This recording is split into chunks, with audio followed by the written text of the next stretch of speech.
Members of the National Police Service, the Prison Service and the National Youth Service will receive a salary increment of 40% over the next 3 years should the recommendations by the Justice David Maraga task force be implemented.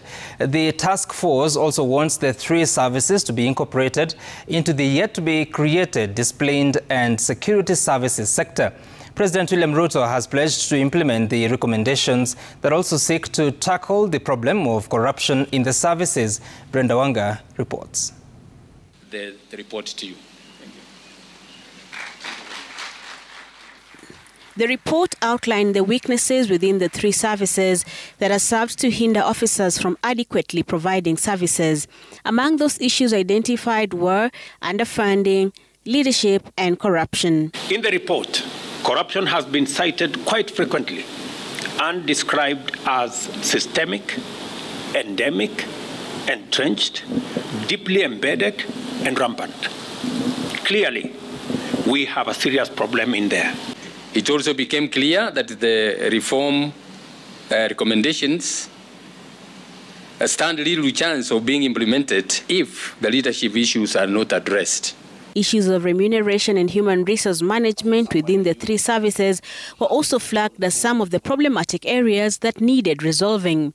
And the report recommends that the pay of the police officers, prison warders and NYS officers be harmonized alongside those of others within the security sector while taking heed of the hierarchy therein. I have seen the recommendation that has been made by the task force to enhance the salaries of our policemen, our National Youth Service, and our prison service by 40% over the next 3 years. I think it is a well-considered recommendation. We will now await the workings of the Salaries and Remuneration Commission to make the necessary adjustments so that we can implement this recommendation. If approved, the pay hike will see the lowest cadre of officers get the highest percentage, while the highest ranked officers will get a 3% pay hike that will take effect at the start of the next financial year and be spread out for the next 3 years.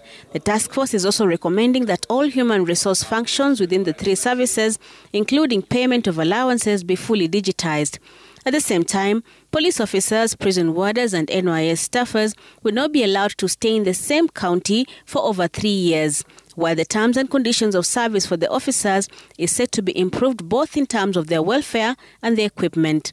Very clear in my mind, we are already undertaking the modernization of the police service equipment requirements.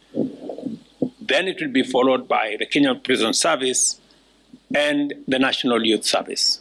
We have already made provisions in the supplementary to enable the National Youth Service begin the journey to be the arm of government that will help us mobilize young people from the grassroots and to use their energy, talent, knowledge, and expertise to drive National Youth Service.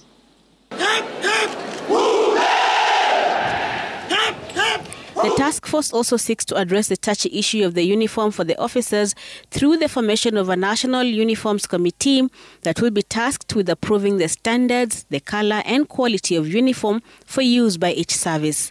But before that committee is put in place, the task force has recommended that the National Police Service reverts to its old uniform for a period of 3 years.